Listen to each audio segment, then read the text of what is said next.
Peacemakers of Christo.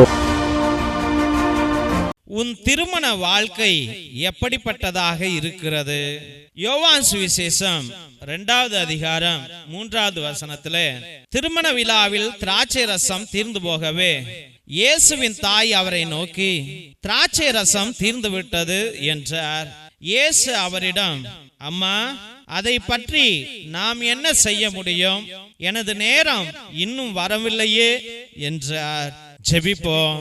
என் அன்பு நேசரே, ராஜாதி ராஜாவே, கர்த்தவாகிய கர்த்தாவே, கல்வாரி நாயகனே, உன்னத தெய்வமே, பரிசுத்தரே பரிசுத்தரே பரிசுத்தரே, நீர் வாழ்க, நீர் வாழ்க, நீர் வாழ்க.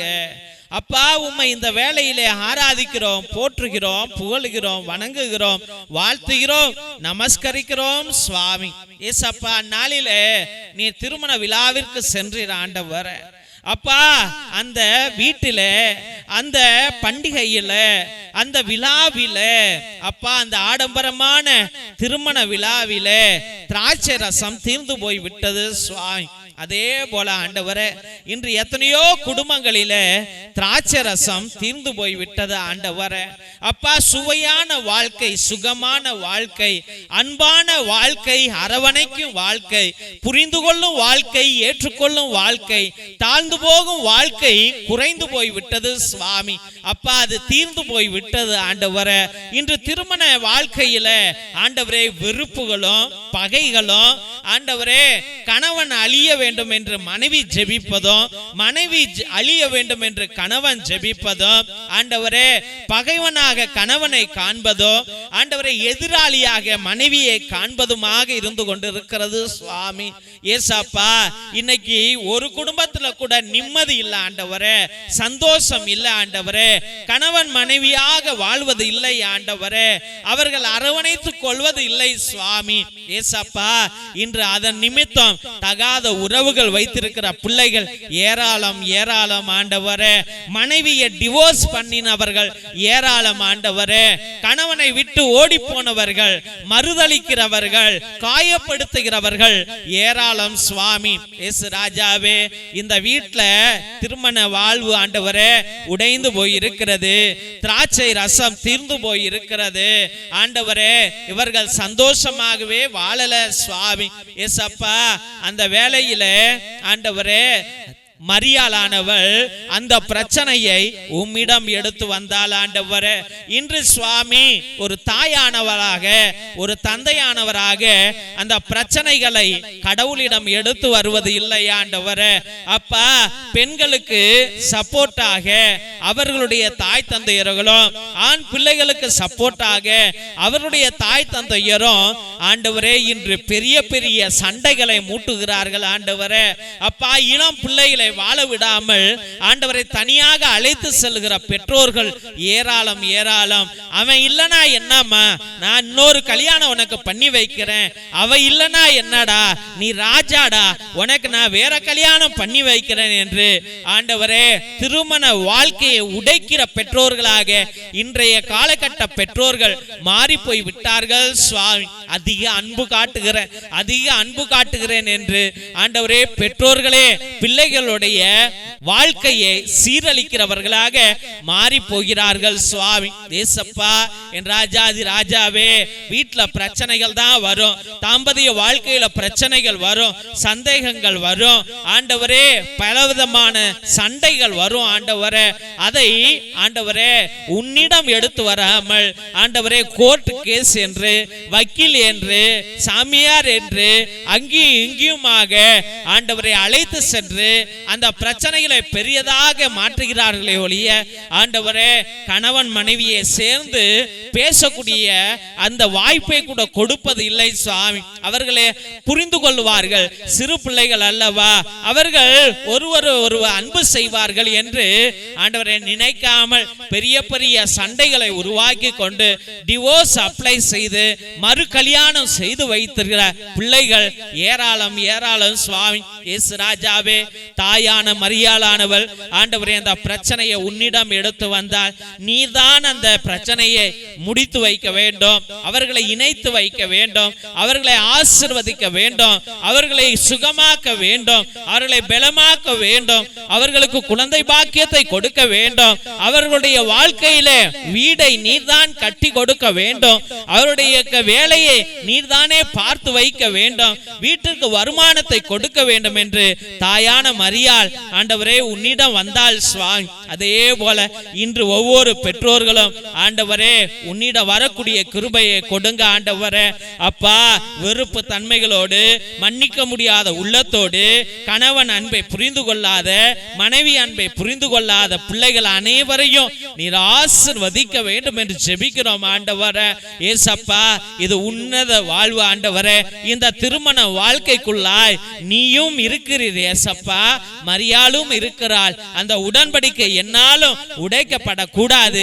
அது அன்பு உடன்படிக்கையாக, ஆசீர்வாதத்தின் உடன்படிக்கையாக மாறக்கூடிய கிருபையை ஒவ்வொரு தம்பதியர்களுக்கும் நீர் வைப்பீர். உம்முடைய பரிசுத்த ஆவியின் நிமித்தம் ஒவ்வொரு கணவன் மனைவியையும் ஆசீர்வதித்து வழி நடத்துவீர் என்று முன்னதோடு ஜெபித்து அருமையான பிள்ளைகளை உம்முடைய பரிசுத்தமான கல்வாரி பாதத்திலே சமர்ப்பித்து ஜெபிக்கிறோம் எங்கள் ஜீவனுள்ள நல்ல பிதாவே. ஆமென், ஆமென், ஆமென். சிலுவை ஆசீர்வாதத்தை பெற்றுக் கொள்வோம். தந்தை ஆசீர்வாதத்தின் திருசிலுவை, திருசிலுவை உனக்கு வெளிச்சமாய் இருக்கிறது. நரக சர்ப்பம் உனக்கு அதிபதியாக வேண்டாம். சாத்தானே அப்பாலே போ. அபத்தங்களை பிள்ளைகளுக்கு போதிக்காதே. நீ கொடுப்பது தீது, நீயே அந்த நஞ்சை உட்கொள். நற்கருணை ஆசீர்வாதத்தை பெற்றுக் கொள்வோம். எல்லாம் வல்ல இறைவன், தந்தை, மகன், தூய ஆவியார் உங்களையும் உங்கள் குடும்பத்தாரையும் ஆசீர்வதித்து வழி நடத்தி காத்திருள்வாராக. ஆமென், ஆமென், ஆமென். இயேசுவில் அன்பார்ந்த சகோதர சகோதரிகளை, ஒவ்வொரு நாளும் மதியம் 3 மணியிலிருந்து 5 மணி வரைக்கும் தேவனோடு ஒன்றித்து ஒவ்வொரு பிள்ளைகளுக்காக ஜெபித்துக் கொண்டிருக்கின்றோம். உங்களுடைய கருத்துக்களை கீழே இருக்கிற வாட்ஸ்அப் நம்பருக்கோ இல்லை லைவ் சாட் மூலியமாக கூட நீங்கள் உங்கள் கருத்துக்களை அனுப்பலாம். உங்களுக்காக ஒவ்வொரு மணி ஜெபத்திலும் ஒப்பு கொடுத்து உங்களுக்காக ஜெபித்துக் கொள்ளப்படும். உங்களுடைய திருப்பலி கருத்துக்களை நீங்க வாட்ஸ்அப் மூலியமாக அனுப்புங்கள். இதே நம்பருக்கு, கீழே இருக்கிற நம்பருக்கு உங்களுடைய கருத்துக்களை அனுப்பிவிட்டு அதே நம்பருக்கு கூகுள் பே மூலியமாக 100 ரூபாய் கட்டும்படியாக அன்போடு வேண்டுகிறோம். தெய்வ பிள்ளைகளே, ஒரு சில பேரு ரொம்ப நாள் கஷ்டமா இருப்பீங்க, ரொம்ப வேதனையில இருப்பீங்க.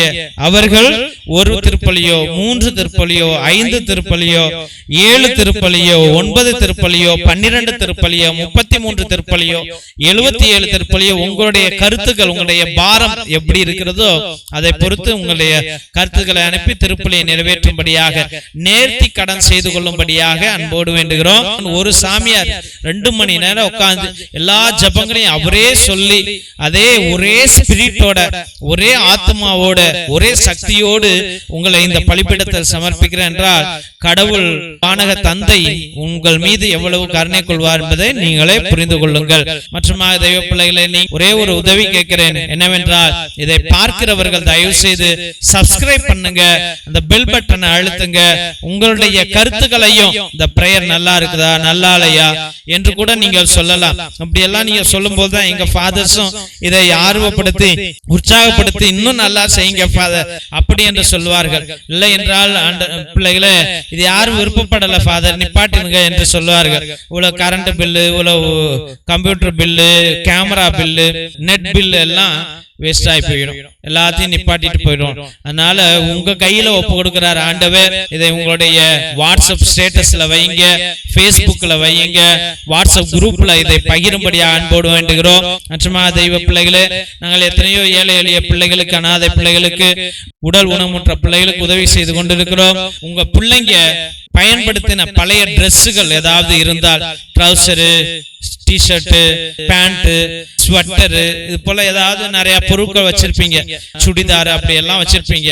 அது ஒருவேளை உங்களுக்கு பயன் இல்லாமல் இருந்தால் எங்களுக்கு அனுப்பினால் நாங்கள் ரொம்ப சந்தோஷப்படுவோம்.